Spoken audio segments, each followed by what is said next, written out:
Hi, I'm Rahab Wangari, Senior Manager, Data Analytics Function here at Irembo. Hi, my name is Gilles Mugisha, currently at Irembo as data engineer. Today, we'll be focusing on a topic in the data engineering area, where we'll be looking at how do we move from raw data to insights, specifically looking at how do we architect and build data pipelines. Jules. Yes. At Irembo, we definitely deal with a lot of data. This is user data, application data, payment data. Yes. And for this data to actually be able to drive business insights, we have different teams, right? Doing the data engineering, the analytics team.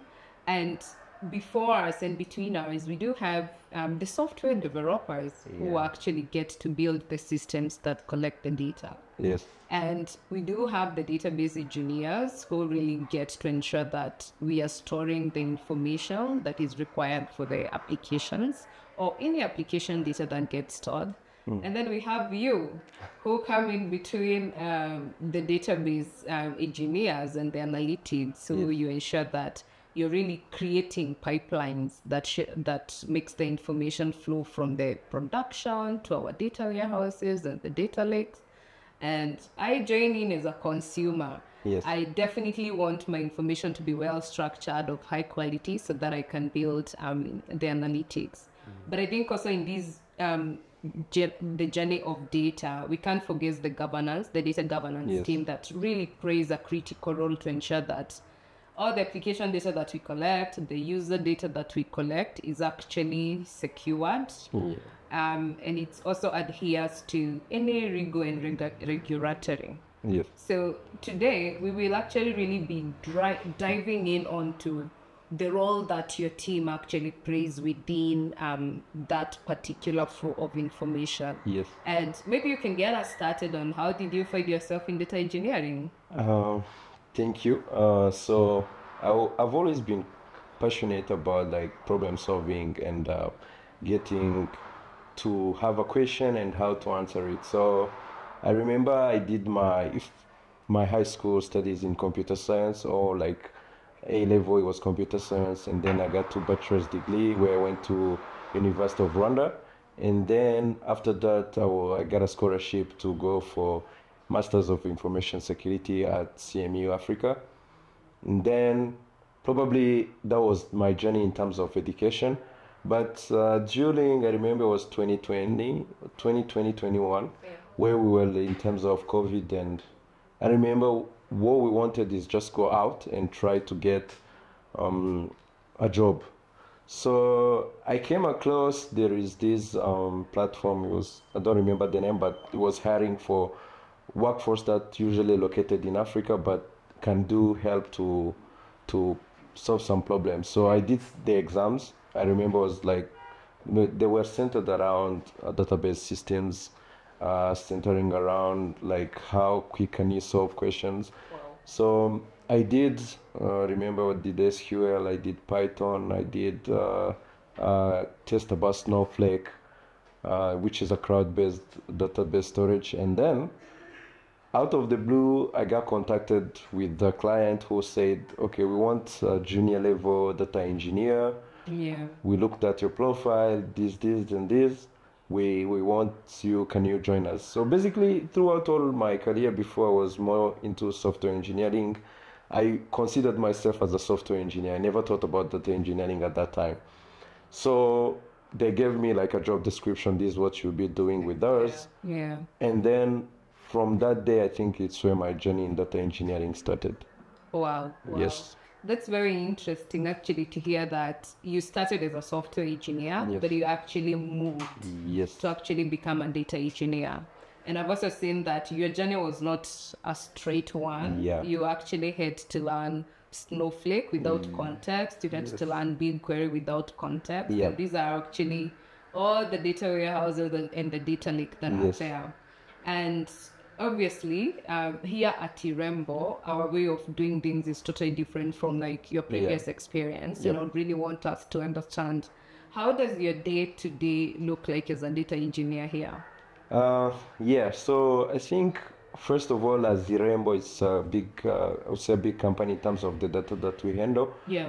And then one of the things I will talk into, like how my day goes, I usually divide my day like in I'd say five phases. One is like I have a morning where I do go in terms of like reviewing if my pipelines are okay because major things can happen, a lot of things can happen during the night. So one of the things I started on in the morning, like every morning I review and monitor my pipelines. I do now I had my mid-morning is when now I start on reviewing like what do we have to do, what do we have to build, and I start from working from there in terms of like now I'm building my pipelines, I'm testing my pipelines. And then in the afternoon is where usually here at Irembo is where we have in terms of meetings. We have different stakeholders, different departments that we interact with. So sometimes during the afternoon we have to schedule those. And I have some what I call late afternoon or early evening, where now I sit down and write all the documentation, anything like I've worked on during the day. Now I do a documentation because documentation is crucial at Irembo, because if someone wants to interact with the solution, they need to be able to read somewhere what you wanted to achieve or why did you do that. So I do my documentation there. And then usually after going home, I sit down again, review, see if my pipelines are working clearly, and just to have a status of I'm going to sleep, where is the status of everything, my pipelines, because that's what I focus on majorly. So I have to know where I am before going to sleep, so I will know where to check waking up. That's very interesting. I think I now know that if I need a meeting with your team, afternoon is the time that I should book. And then you have really talked about documentation, which is really key, and I think it's emphasized across the different teams. I know you have been doing quite a lot of work architecting, building of these data pipelines, because building them is just like the end part. So there's where you architect them, and I believe that you have really done documentation on that. And I would really want us to like get deeper into what tools, how does the infrastructure, the data engineering infrastructure for Irembo look like? Would you walk us through from where we're getting the data to actually where the end user gets to see the amazing dashboards? Okay, thank you, Rahab. Before we build or architect anything, we have to sit down with stakeholders. This time is like either the analytics team or the product owners of any product. At Irembo, we have two products. One is Irembo Pay and the other is Irembo Gov. So our pipelines goes across the two. So we can have a pipeline for Pay or Gov depending on what usually is needed business-wise.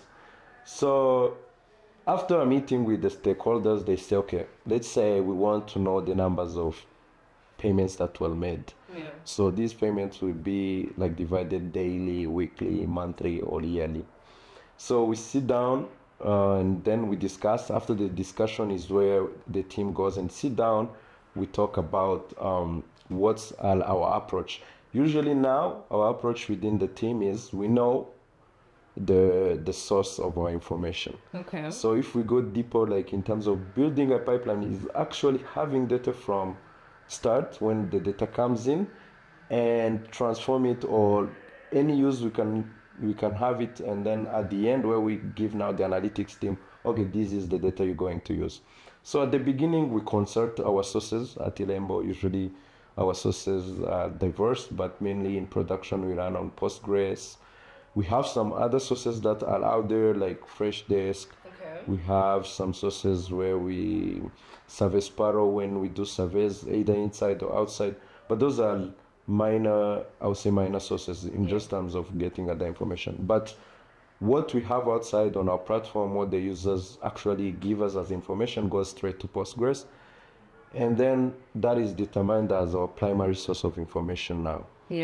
So now we're going to do away, because we cannot touch like the the user data like Yes, as they run on Postgres, yes. because either we are increasing the load, and there is a high chance that we might mess up the data, and it's in production, it can cause a downtime or something. Yeah. So we do a replication, which at this stage of data engineering or building a pipeline is called data ingestion. Yeah. Famously, people knows the acronyms ELT, which is like extract, load, transform, which can also go to extract, transform, and then you load. That's true. That's true. But what we do now, we extract the data from Postgres. We use a tool now called Altinity. Yeah. Why Altinity? So when you extract data, we have various technique. So there is batch processing, streamline process. Batch processing is when your needs of your business or the goal you have is not like updating your data like as they come in. I can say, okay, I need my data that gets to Postgres gets to my lake every hour, every 2 hours, or even daily. Okay. So that is like you're pulling a batch at a given time and load it to your lake. But for us, the need is because we are working with our stakeholders or clients, they want to have the information as early as possible as data comes in. That's why we use streamline processing. Okay. That's streaming processing. That's why we used Altinity. Altinity was a tool that helped us like in terms of what we want. As data hit our Postgres, it comes directly within 1 or 2 seconds to our lake. So we can take over from there. Yeah. So basically from the source to our lake, we use streaming process, and then we use Altinity as a tool. So it's CDC, so it's a change data capturing. So if, let's say you are applying for your ID. For a certificate of being single. Yeah, certificate of being single. So you pay, you do your name, you pay, but after sometimes you realize, okay, maybe I did put a wrong ID number. So maybe you call the call center and you check, to my application I've already paid for. I need you to change me this. They help you, they change. That change on the database side will capture it as an update, not a new insert. So if you update, the Altinity is able to know, like there is a record that you had already shipped to our rec, that had an update. So it will go and take that change and it reflects to the record on the rec, which is perfect. So for CDC or ingestion, we use Altinity. Now we have our data on the lake. Yeah, and maybe before you even get into the lake aspect, I know you had highlighted that we also have other sources that are not streaming. What are some of like the tools? Do you use the same Altinity if I want to get to freshness? Like if we're doing batch processing, no, does Altinity because okay, I get your point. Because Altinity, you understand the logic of it is a tool that you always keep checking if there is a new record and bring it as it gets in. Usually in terms of like resources, memory or storage, it consumes a lot.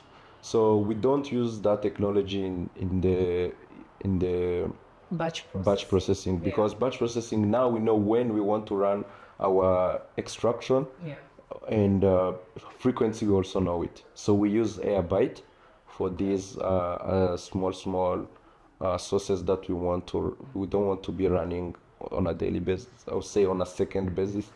So Airbyte also is a powerful tool. It can do the batch processing for the other sources that we just mentioned, but not efficiently as Altinity. So for batch processing, we use Airbyte. Yes.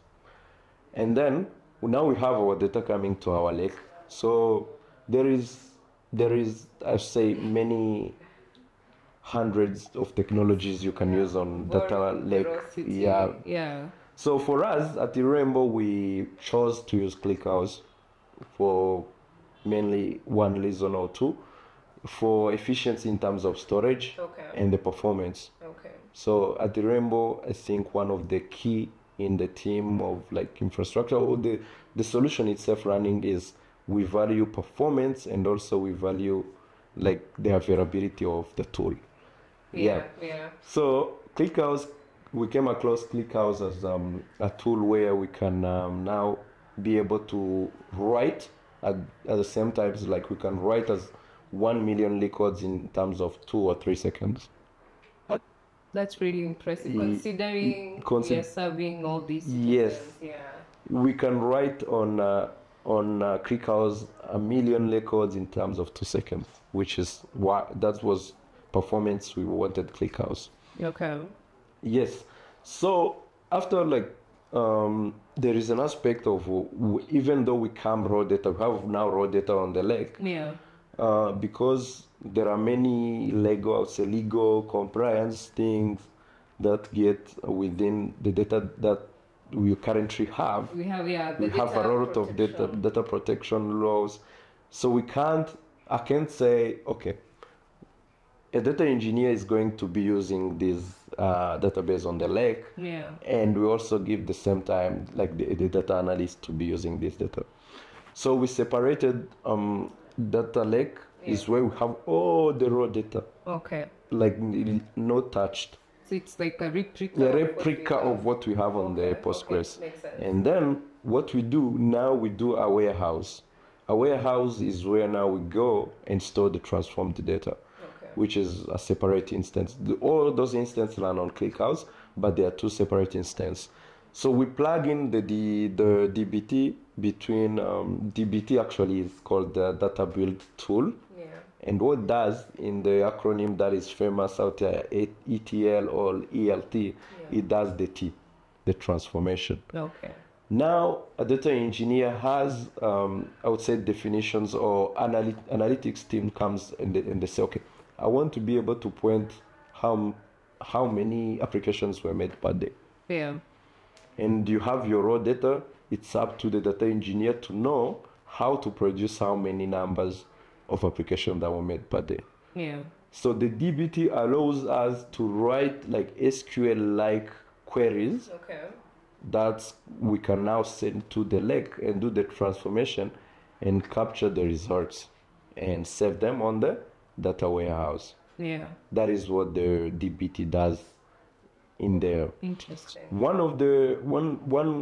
One reason I like, or two reasons I like DBT is with the transformation we write on DBT, there is a versioning of them. So actually, we can write them now because of the definition we have. Yeah. The codes are there. We push them to GitHub, and then tomorrow, if they change, you can come change that same, let's say, dimensional model. Yeah.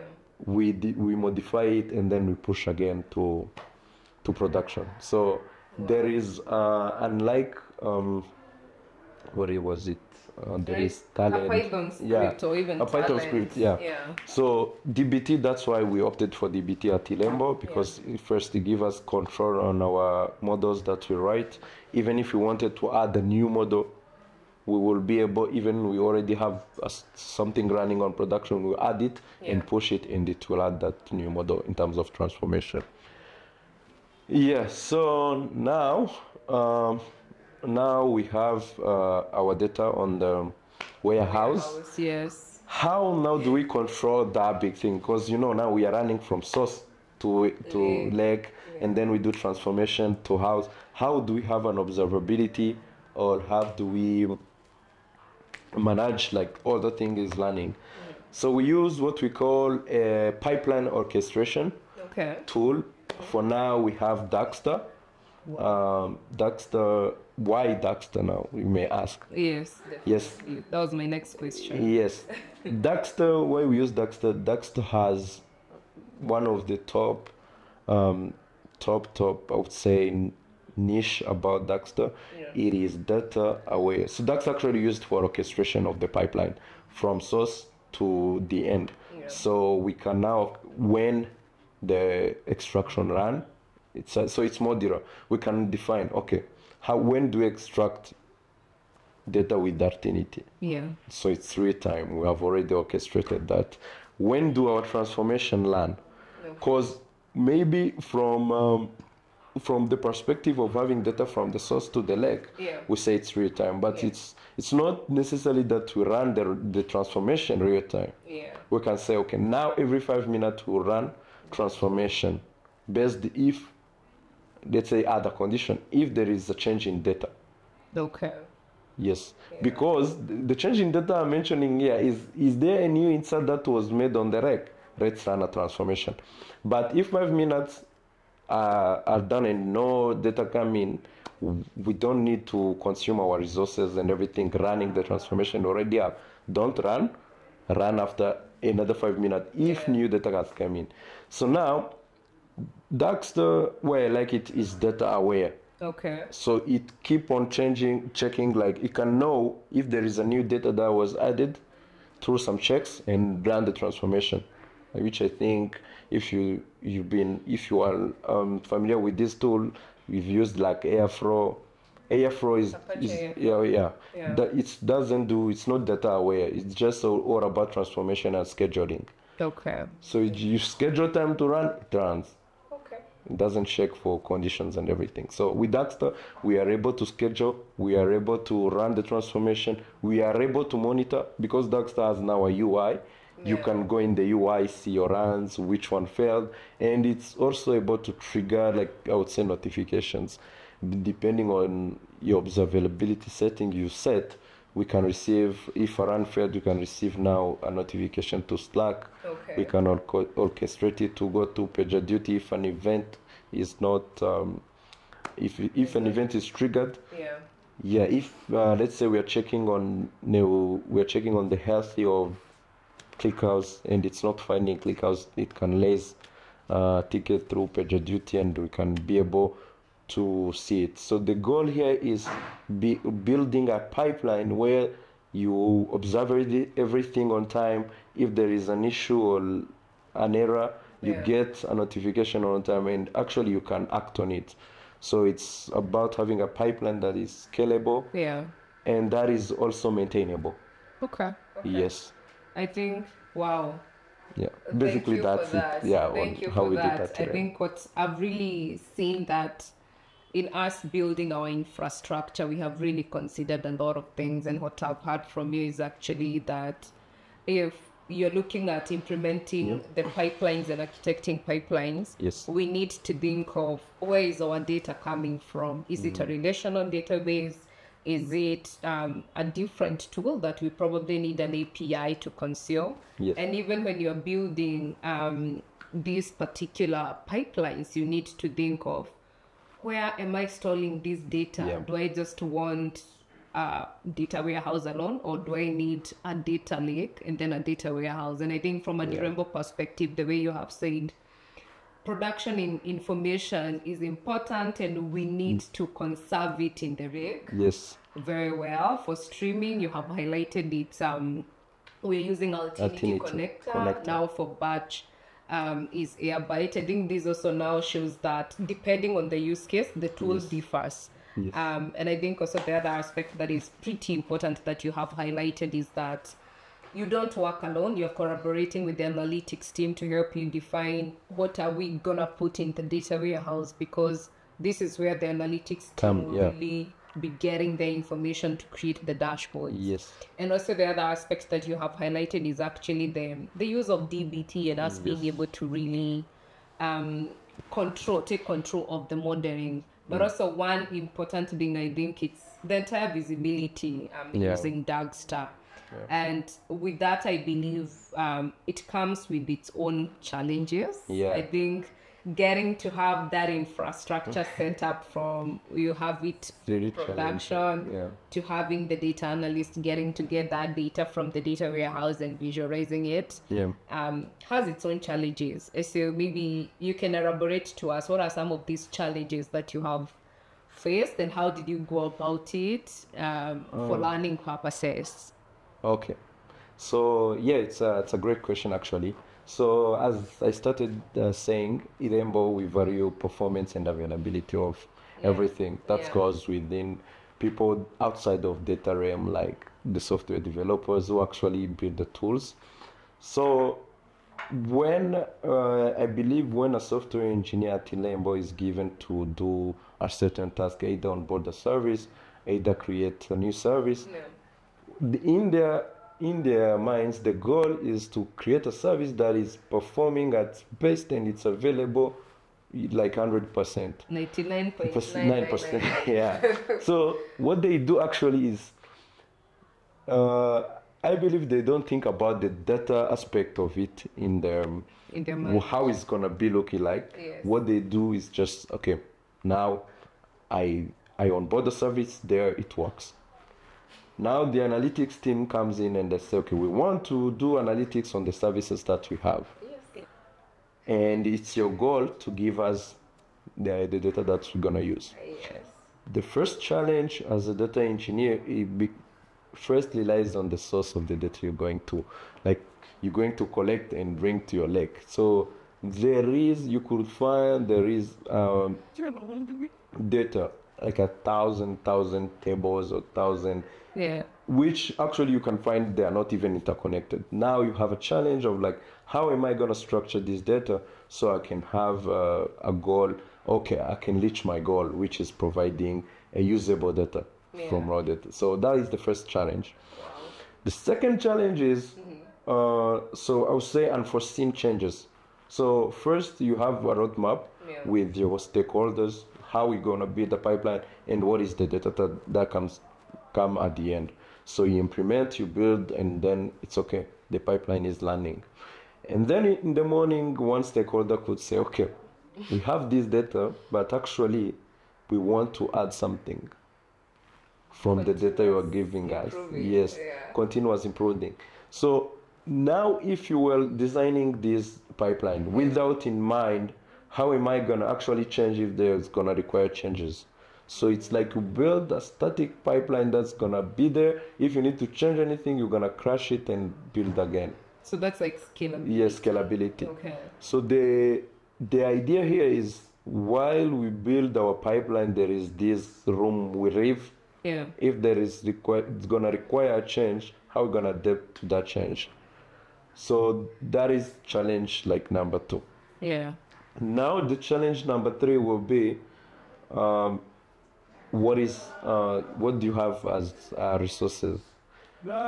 Even if like we build this pipeline, actually in our mind is how the resource consumption, and that goes together with I think cost of running the pipeline, because one of the things here at Irembo is we have like really large volume of data. So if we are gonna run this, like let's say on a crowd service, and these are like we're consuming our data on a second basis, seconds.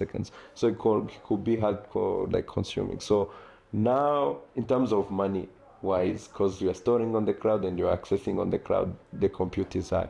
So once we are building this data pipeline, or once you are asked to architect a pipeline here at Irembo, you must think in those like realms to be able to provide a solution that actually gonna give cost-effective solution, which is gonna accommodate change or scale. And also you have to be aware that many of these people that are on the front that are building, what actually the users see, they don't mind like giving you any structure of the data, as long as for them it's performing, like actually serving the user. So you have to be aware of, how am I gonna actually consolidate this data, how am I gonna use it, and actually if there is change needed on our end, how we're gonna like handle that change. Yeah. Okay, that's really interesting, because I see you being the middleman, like sitting in the middle, where an analyst comes and tells you, I need to analyze this data and this is what I need. And for me, as an analyst, I want it presented to me in one table, right? Yes. But for you, you have to go and look for that information, probably in 100 tables. Yes. I actually want to dive a little bit deeper into that, because I believe it's not just only a challenge that we are facing at Irembo, but it's actually a common challenge industry-wise. So maybe, for example, how do you go about resolving a case where an analyst tells you, I need these 5 columns of data, but for you the data is scattered different tables? How have you gone about that in your career? Yeah, actually that is common thing everywhere, as you mentioned. But one approach I use usually it's I have first to sit with the analytics team. Yes. They tell me like, I need this data. We need this data to be structured this way. Table, if it's table, columns, maybe also data types of those columns. Okay, now I know what they expect from me. The next thing is to go look into our sources. Either usually we start within the test environment or dev environment to see how the database looks like. But again, as this is a changing changing ground, you might find what is on the dev is not what's in production or UAT or sandbox. But that is a conversation for another time. Yeah. So what's now, I know the data that I have to produce for the analytics team. I go sit usually with people that are in terms of head of engineering, leading the engineering team. Now these people are aware of how they actually work on a daily basis.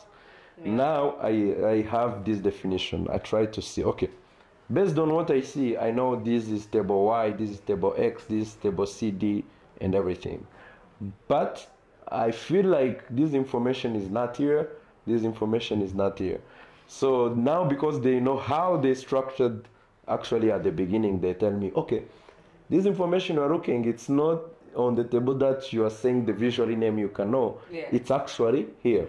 And I have to do a to-do list, not a to-do list, a mapping. Yeah. I say, okay, from the analytics team, this column, it means this, and it's in this table for the engineering side. Yes. Now, after I have that list, it's easy for me now to go and create queries, structure queries that I can be able to run and have this information for the analytics team. Wow. Yeah. Wow. I think what I'm seeing is actually you really have to leverage on documentation. Yeah, it's like production databases are documented, but also even the analytics team really needs to define exactly what they want. Need. So that to ensure whatever you are creating, it's actually seamless. You're able to translate what engineer put to actually information that is really consumable. You're correct. And I think something else that you have really pointed out is the need to have an iterative process. Yes. You will not build a pipeline today and you're done with it. There is need to refine it, leveraging on actually best practices. And I think also the other aspect that has come up is oftentimes at Irembo we just don't build for the current program that we are facing, but we're building for scalability, how will Irembo look like 10 years to come, so that we don't go back to the drawing board all the time. So that's really interesting, and thank you for sharing how we are looking at the pipeline and the different tools that we are using. And I think also something else, some of these tools what I've come to see is that they tie to Irembo's need, because Irembo, we have to have our infrastructure hosted locally. On premise. So I think from that conversation, I see it might change for someone else who has the infrastructure in the cloud and they are not. Yeah. And I believe that a lot of people, data engineering is really becoming a hot field, especially anything dealing with data is really becoming a hot field. Yes. So I would want to know, what would you advise a young engineer who is out there, either looking to join Irembo as a data engineer or they're starting their career as a data engineer? What would you advise them? What should they focus on? Okay, thank you. Let me start by touching on that aspect where you were like industry enterprise choosing about the engineering, data engineering prospect. So for let's say for small companies, what I found during the years of my work, for small companies, what they actually look for is like something that is rapid iteration. When they're building their pipeline, they want something that can be up and running quick, because they don't deal actually with much of data. So they are dealing with something that is rapid and actually that costs less. So if we're talking now about agility and rapid iteration and cost effective, they tend to build a pipeline that actually can work and run on the cloud. Okay. So usually they go for crowd, because they know they're gonna pay as they access their data. So actually crowd is Pay as where you go. pay as you go. That actually will be good, because you're not investing in buying servers, you're not investing in buying electricity, cooling system. Everything is managed by the crowd. Yeah. Now for us, like it's a big, now it's not longer a small company, it's a big company handling large volume of data. What we are looking for is a robust, I would say robust tool, scalable tool, rigor compliant tool, and scalable, I said. So we tend to run on premise. On premises, that means we buy our servers, we host them. Actually, every maintenance, everything is for us, because we do not want to store, let's say, Rahab's information, My personal information, identifiables, and we store them in a server somewhere in Norway. Yes. And even our stakeholders, will not allow us. So they need, okay, we're giving you access to this information, we're going to store it, but we are going to store it. So that's why we did an on-premise thing. Okay. So as a young engineer looking to dig into data engineering, basically I could provide many things, but this is what I believe is primarily always key. Yeah. First will be like running the essentials. And what are the essentials? The essentials, actually, as a data engineer, you have to have some knowledge about databases. You have to know knowledge about tools in data engineering. Okay. Because why databases? You will find there are courses that we do in databases which give us those fancy databases that Postgres, Mongo, SQL Server. Like actually everyone who goes to school will know about those. Yes. But if you want to make like a rip into data engineering, you have to go and do some research on your own. Why this database in terms of like less data lake, data warehousing, crowd versus relational database. Those four are key. So even someone asks you while you are sleeping, you could tell, okay, this database, I use it because of this. This provide performance, this provide availability. That is the first essentials. The second one, you have to know Python. You have to run Python and basic shelling, script shelling commands. That means Python is everything data. If you are good in Python, you are good in data. The basic shell scripting, why? Is because when you go to organization that runs either Kubernetes, that runs on Docker, that runs everything, you have to have some shell knowledge, how you can go to a directory, change, run a command. So for efficiency and being up to speed, so that is also an essentials you have to know. So the second one, now you are in the field, you know, okay, as a data engineer, they use this tool and this, and you have to know this. You have to stay up to the trends. Wow, so you have to keep upskilling. Keep upskilling, keep looking out what's going on. Now currently, for me, I am on like forums, community forums I have DBT. I'm on forums for Daxter. Currently, I'm starting to look into something called PeerDB. Okay. Which I think it's something that's gonna boom in the next few years. But the goal for me, why do I do that, is to keep up on what's going on. If your solution you think is pretty good, you are using, there are things that they are adding on a day-to-day basis, and there are somewhere you can get and you feel stuck. It's easy to go on that forum and you ask, because there are engineers who made it, there are users who have used it for years, and go, okay, I have this question, anyone can help me. So you find people trying to interact. I think the logic is they try to add also value to their product, let's say DBT. So you find engineers there ready to answer people. And if you get stuck and not like looking out, you can get stuck and get lost. So it's actually easy if you keep on improving and keep being up to the trends. Thank you for sharing your experience and really even showing a data engineer who is out here, if they ever wanted even to start that career or even join Irembo, what they need to do. And I think one key thing that we have really covered is actually for people to know that this is what we are doing.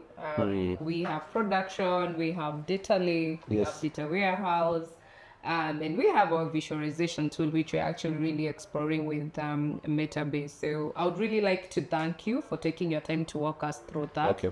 And we really hope that whatever we have shared today, people can actually test it and let's know that is it working for you. And then also this blueprint, obviously, it goes to serve different organizations. Irembo, we are a big organization. Jules has also really shared on if you're a smaller organization, you probably need a smaller pipeline. You probably don't need a data lake. You just need a data warehouse. So thank you for today.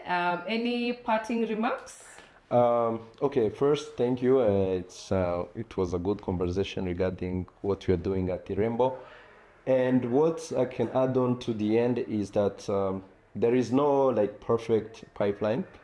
As long as we still a business evolve on a day-to-day basis, even not even here at Irembo, anywhere else, there is no perfect pipeline. So what we have to do is actually keep on improving, keep on seeing what's out there that can benefit us in terms of our data management ecosystem.